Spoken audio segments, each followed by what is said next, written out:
Hi everyone.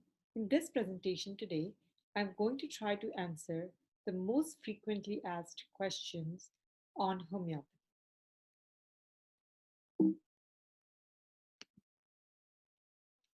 Thank you for your interest in homeopathy and welcome to our friends and family homeopathic community.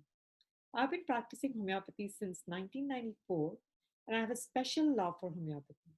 I strive to empower, educate, and guide families that are looking to incorporate safe and effective over the counter, non prescription homeopathic remedies in their well care routine.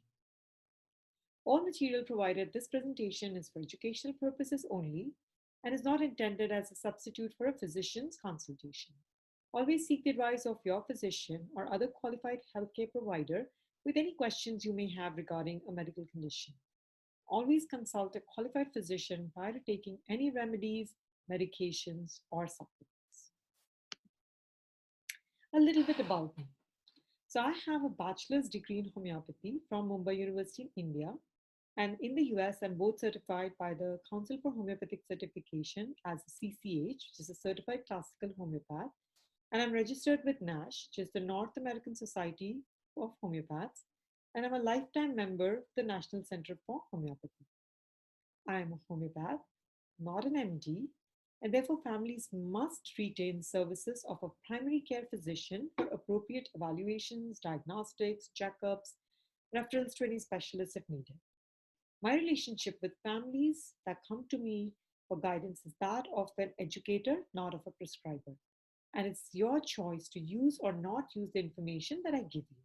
And as with anything that you use for yourself, for your family, you must research and find answers to all your queries. Never disregard medical advice or delay seeking such advice.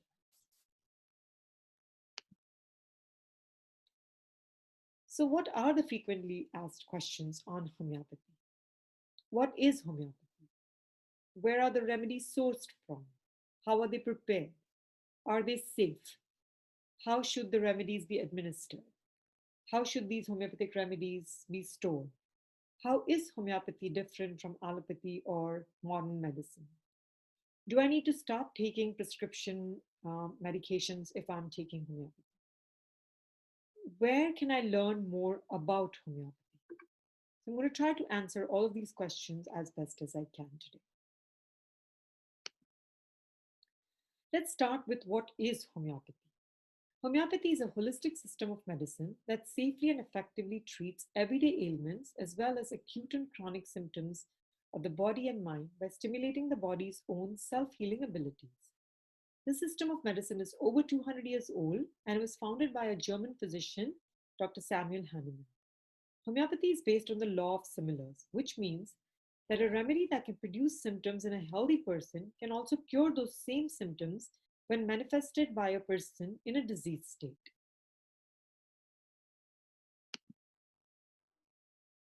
These are the basic principles of homeopathy. The first one is the law of similars, just like cures like, meaning that, as I already said, if a substance can produce symptoms, it can cure those same symptoms. So the law of similars guides you to matching the symptoms of a remedy which has been tested on healthy humans to an individual seeking treatment.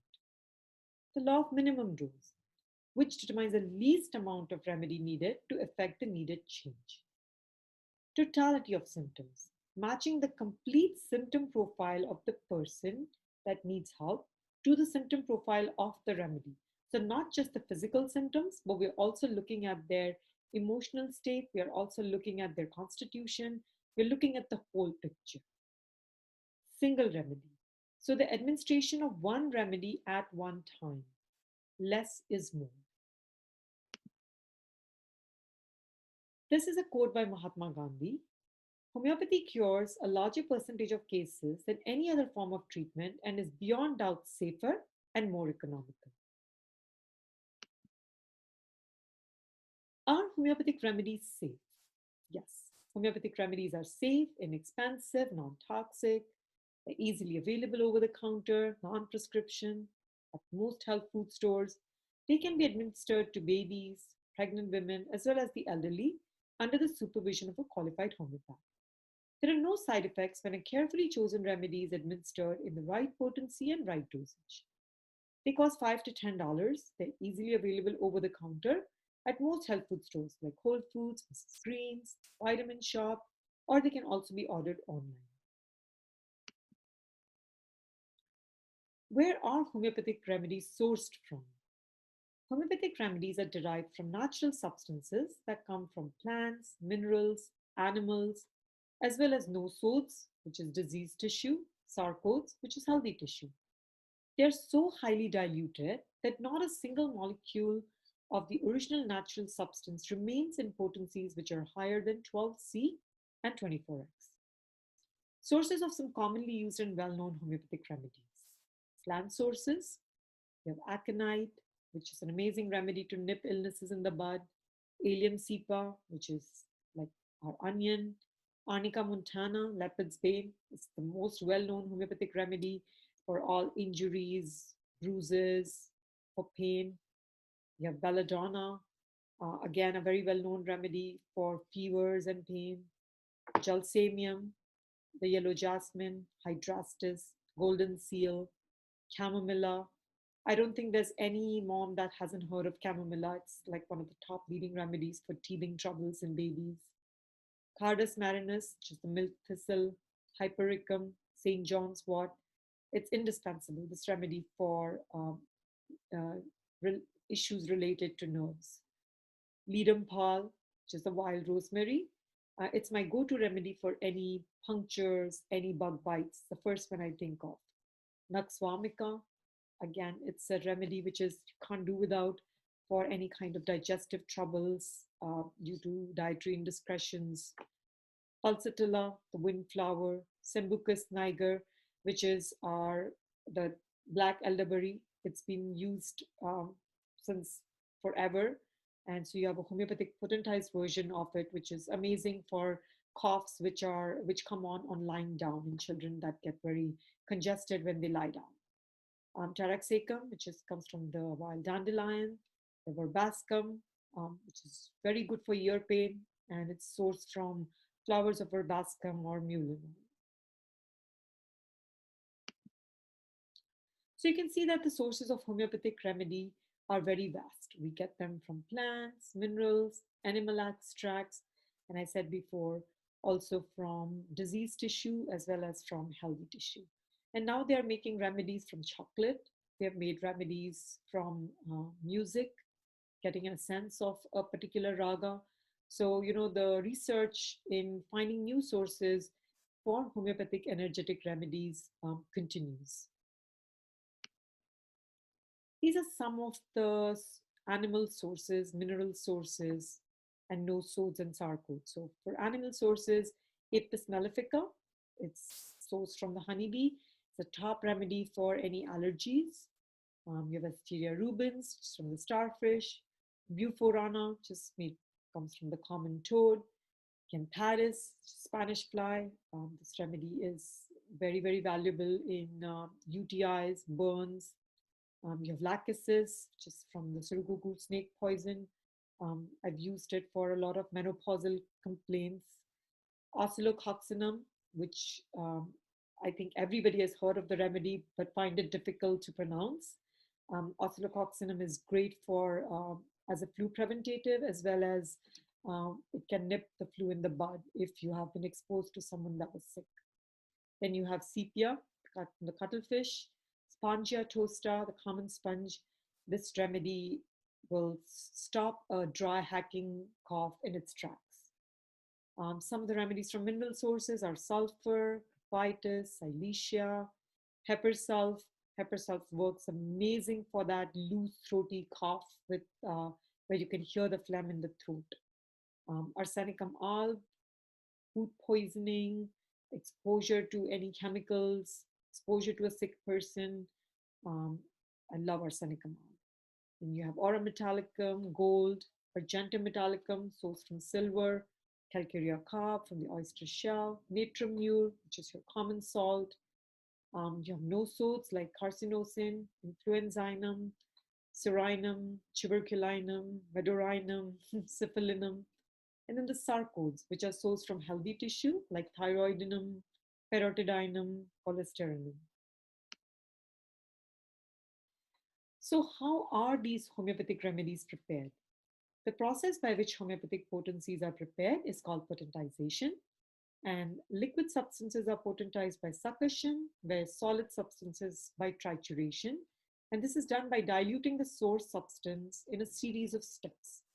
And the two common systems used to prepare the homeopathic potencies are the decimal and the centesimal scale.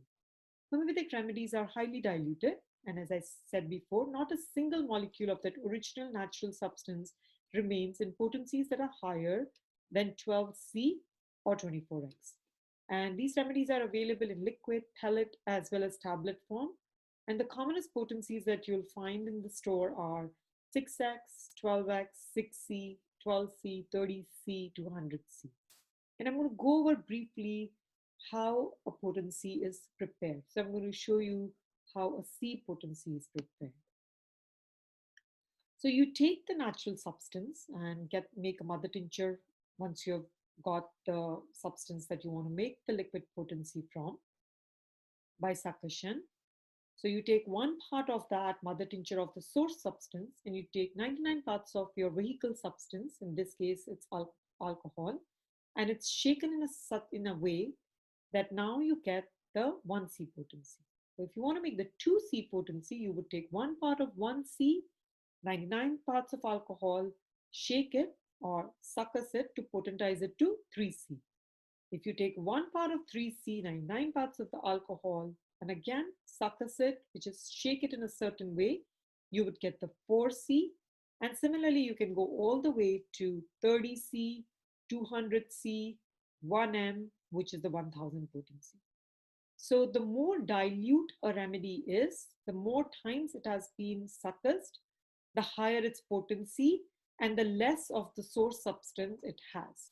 It seems to retain a memory, energetic memory of that original substance.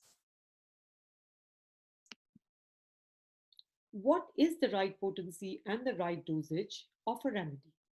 So your homeopath will be able to guide you to the right remedy, right potency, and the dosage.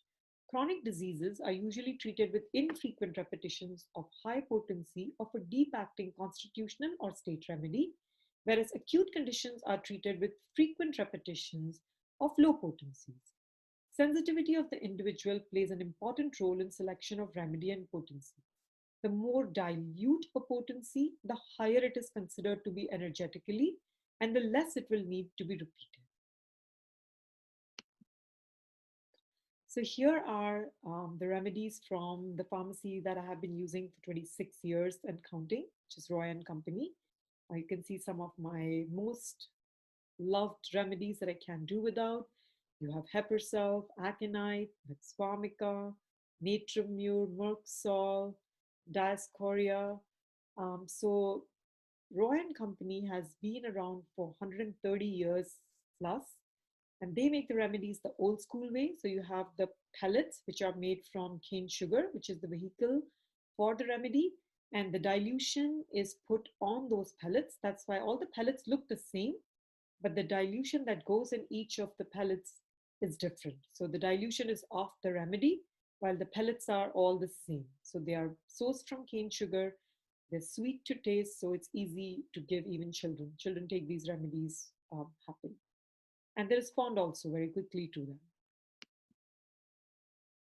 How should these remedies be stored? Homeopathic remedies retain their therapeutic effectiveness indefinitely when stored in tightly shut glass bottles in a dry, cool place, out of direct sunlight and away from any strong odors. Meaning, do not store the remedies next to your essential oils. Keep out of reach of young children. Remedies are not poisonous, irrespective of the quantity consumed, but it is possible that you may develop some symptoms of the remedy, but those will dissipate within hours. Contact your homeopath immediately if your child has accidentally consumed too many pills of a homeopathic remedy, because it can be easily antidoted.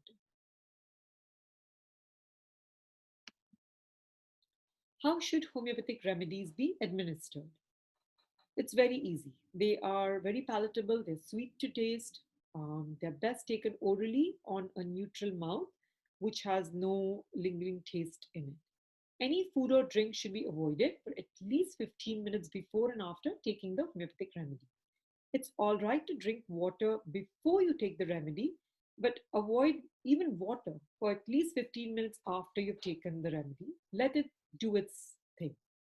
It is recommended that the gap be increased to half an hour before and after the remedy if tea, coffee, alcohol, mint, garlic, onion, or any other strong substances have been consumed. Remedies will not be absorbed if your mouth tastes of toothpaste, strongly flavored sweets, foods, or highly seasoned foods. Rinse out your mouth thoroughly with water before giving or taking a remedy. So you'll be surprised when I talk about keeping a half an hour gap if you're going to have tea, coffee, an occasional glass of wine. It is okay to, if these things are a part of you, if an occasional cup of tea, coffee, or a glass of wine is in your regular routine, you don't have to stop taking it just because you're taking homeopathic remedies. Anything taken in moderation is permitted.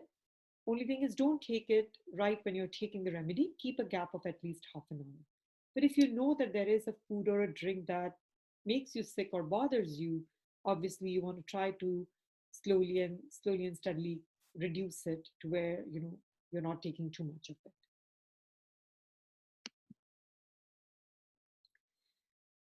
Continuing with how the remedies are administered, the potency 30C is considered to be safe for use in infants, children, adults, pregnant women, the elderly. Again, no side effects if the remedy is chosen carefully and is given in the right potency and the right dosage. One tiny pill is one dose.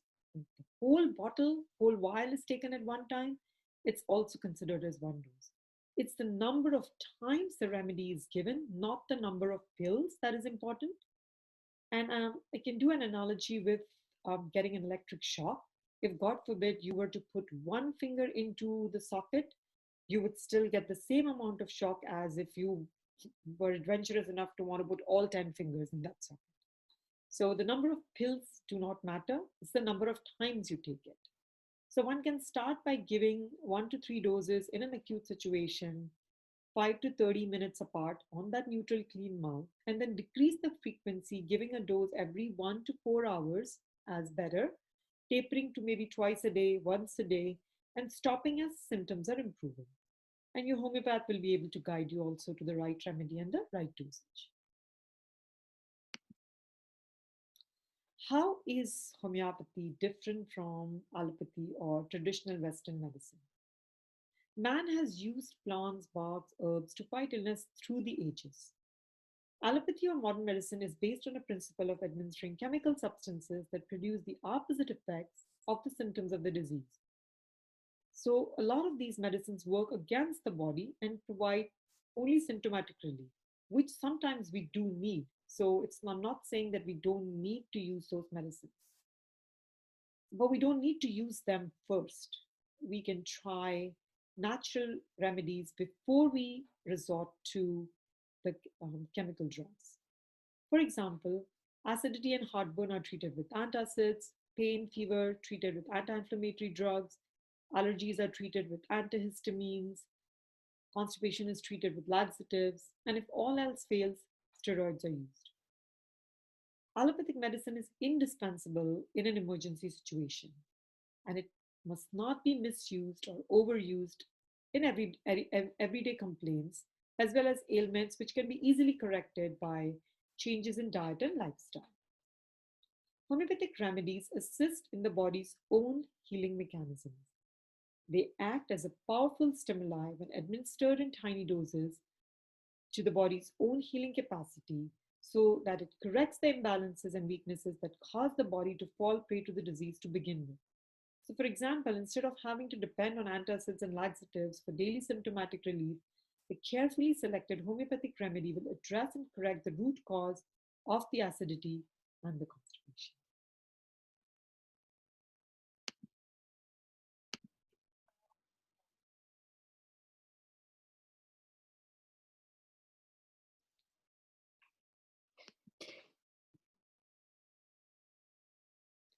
Do I need to stop taking my prescription medications when on homeopathic treatment? No. Never stop taking any prescription medications without consulting your regular doctor. You must continue to see your regular physician in order to get proper medical diagnosis for your symptoms. If you are on any medication, like for diabetes, hypertension, hypothyroid, high cholesterol, or any other condition, continue to take those regularly. If blood work while on the homeopathic treatment show that you do not need the allopathic drugs anymore, then they can be slowly tapered off under the mutual guidance and consultation of both your homeopath and allopathic physician. Most allopathic drugs do not interfere with homeopathic treatment, so both can be taken at the same time, just keeping a gap between when you take your allopathic medicine and when you take the homeopathic remedy. So the same gap, at least half an hour between the two, is ideal. Steroids and antibiotics are always to be used with caution. Please inform your homeopath of all supplements and allopathic drugs that you are taking.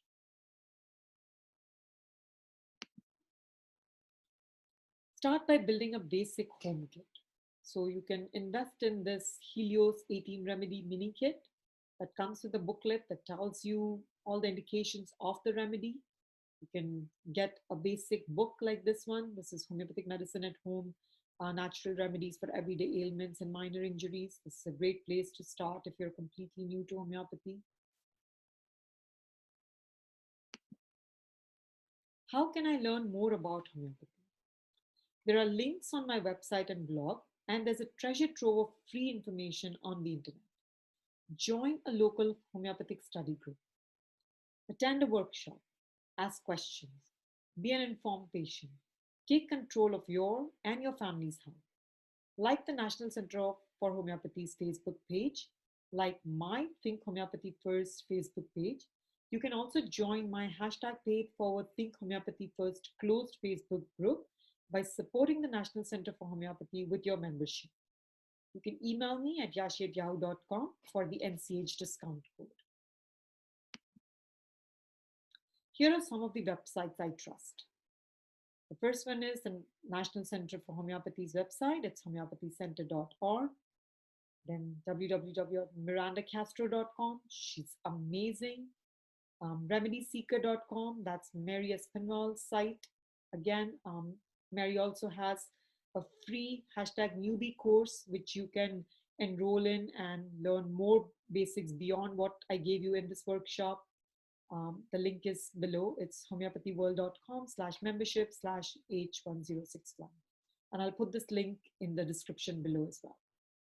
drhomeo.com, Homeopathy for Women, homeopathyworks.com, Whole Health Now, which is Camilia's website, has a lot of free resources, lots of webinars, lots of interviews with homeopaths, giving you a lot of information that you would find very useful in your journey in learning more about homeopathy. So that brings us to the end of this presentation. Thank you so much for taking the time to attend. Use this as a starting point. Email me if you have any more questions. My email is yashi@yahoo.com, YAASHI@yahoo.com. I'll also put it in the description below. Find me on Facebook and learn as much as you can and become an empowered person who can take care of yourself and your family's health, and think homeopathy first and pay it forward by helping others. Thank you so much.